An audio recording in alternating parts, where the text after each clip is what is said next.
What's up boys and girls? It's your boy, Randy Boy. December 31. Kagabi dumating kami mga 1 AM na or 1 AM pasado. At ayan ang snow, ang kapal. Oh, tingnan nyo. Ay, ewan ko kita nyo. Ayan oh. So wala pa nagwa-plow. Si Kirk, nagulat ako. Pumasok siya kasi kagabi, syempre galing sa bakasyon, madaming pinuntahan, umuubo-ubo siya, masama pakiramdam. Sabi ko sa kanya mag-call in na lang siya, pero dahil galing kasi sa bakasyon, ang hirap kasi mag-call in pagka galing ka sa bakasyon. So siguro pumasok siya, wala sa sasakyan. Anyhow, ayan, December 31 dito, mag-New Year na dito ngayon. Bukas ay 2026 na boys and girls. Again, maraming salamat po sa lahat ng sumuporta at nanood sa YouTube channel natin ngayong 2025. At sana ganun pa rin ang suporta nyo sa akin sa darating na taon na 2026. Siyempre lahat ng ito ay bigay at kalakasan ni Lord sa atin. Wag po natin kalimutan na magpasalamat sa Diyos sa lahat ng binibigay niyang biyaya sa atin, no. Kahapon nasa Winnipeg kami, no. Nakakatuwa pong dumalaw sa Winnipeg. Ang dami pong nakakakilala po sa atin, sa mga subscriber nga na nagbigay ng mga gifts po. Maraming salamat, lalo na sa mga bata. So dito ako nakatira. Ayan yung restaurant. Pero for the meantime lang yung tira ko rito, no. Hindi pa siya permanent. Kasi wala akong tawag dito, dyan si Bayaw si Kirk. So ito yung restaurant, napaka-accessible, di ba? Pero bago yung mag-plow muna lang.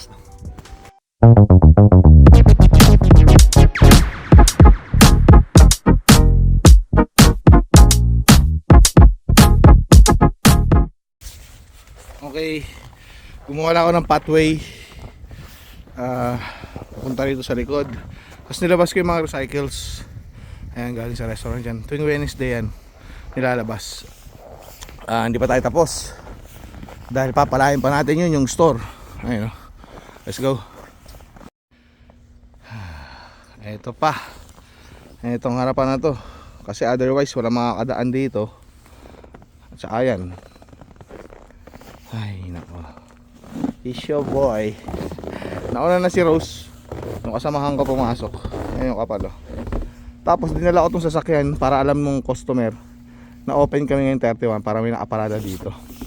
Tsaka mamaya for sure may truck na maglilinis ng street. At least wala yung sasakyan natin doon, lilinisin na lang. Mag New Year's Eve na, kakauwi lang natin sa trabaho. At andito tayo ngayon sa La Riviere Ski Park and Resort Hotel. Ayan oh. Magbo-buffet kami rito. At pwede mag-ski, mag-rent ng ski. And yan di ko alam kung makakapag-try kami, no. Pero sa ngayon kakain muna kami. Tsaka lamig, -19. Tapos hindi naman ako naka-proper gear, so baka hindi na lang. Pero ewan ko, sana may taboganing Titingnan pa namin, first time namin dito Ayan Ayan Mag-ski sila. Ayan. May fireworks dito boys and girls. Magkakaroon ng fireworks. Ayun thank you So this is it, New Year's Eve dinner buffet. Ayan. Ito yung bayad nyo. And look, wow, ang ganda-ganda boys and girls. First time ko makapunta sa ganitong resort. Ang saya-saya. Ang saya-saya. Oh, merong bonfire doon. Oh, mga bata, karamihan mga bata Ang gagaling nila. Tapos ito isa. Parang rescue siguro to. Galing motor. Astig. Naomi, ano na? Hindi ka naka-complete gear. Hindi pwede. Ayun May nalaglag Hindi, joke lang pala. Ayan. So ito, ang pangalan nito ay Holiday Mountain Resort. Malapit lang to, 15 minutes away lang sa amin. Ayan, ang mga pagkain. And here are the rest. Ayan o. Salad. Oh. Ang daming tao. Kasi ito, kita mo yung view.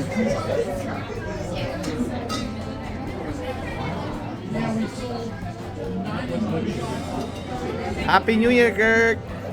Happy New Year. Happy New Year, Ross! Happy New Year. Happy New Year, man! Naomi, Happy New Year!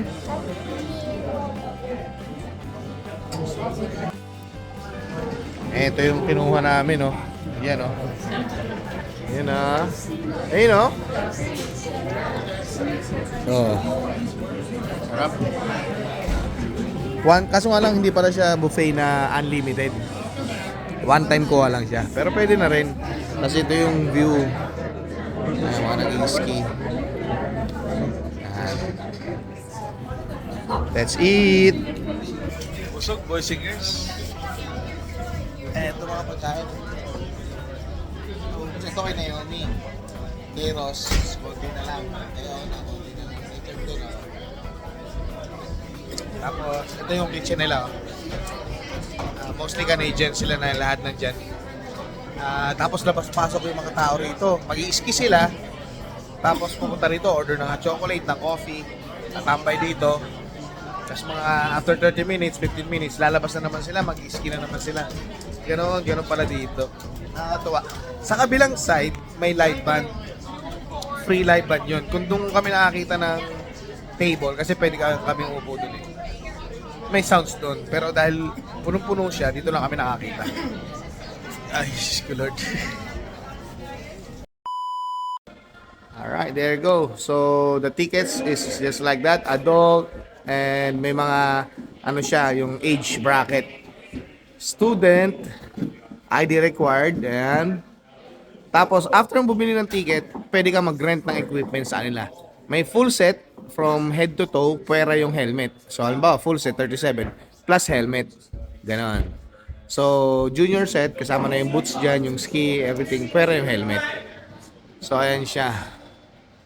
At si Naomi, akala pwede daw pala si Naomi, meron daw siya pang maliit. Kaso nga lang, magsasarado na daw sila. 1 hour left, so sayang lang daw yung pera. And ito yung mga equipments nila, oh. Oh, see, ang liit-liit lang na, no? Right?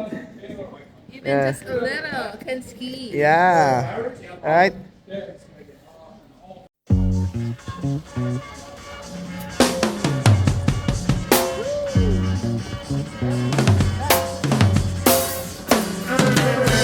So mamaya may fireworks.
Ayan, boys and girls, lobat ako eh. Kaya kay Ona Girl itong gagamitin ko. Sineset up na yung fireworks doon para makita namin. And lahat ng tao halos lumabas na ng restaurant. Kaso kasi malamig eh. Ano? Nagbe-freeze na agad yung ano mo? Oo, yung hot water ko nagiging Ano na? Nagiging cold na. Naomi! Careful ha. Yan. So, iba nasa bonfire head.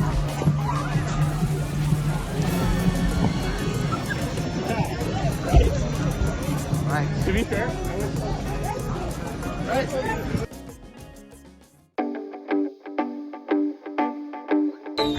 Happy New Year!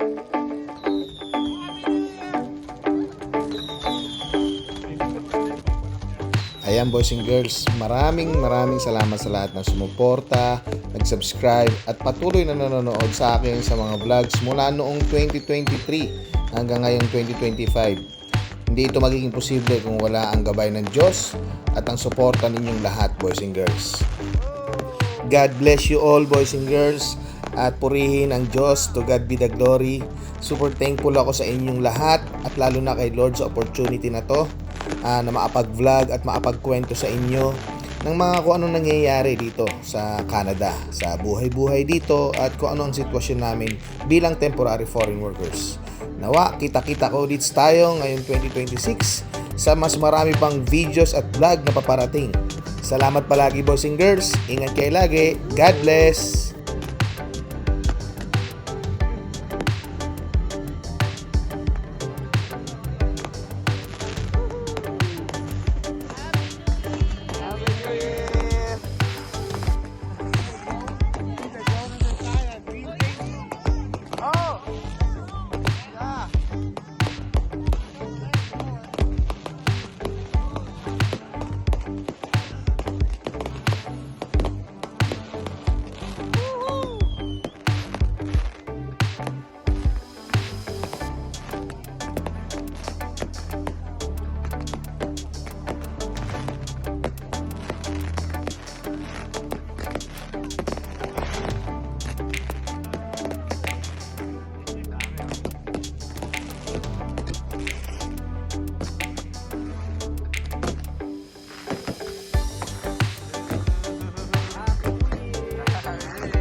Maraming salamat boys and girls. 5,000 subscribers na tayo. Salamat sa suporta. Ingat kayo lagi. God bless!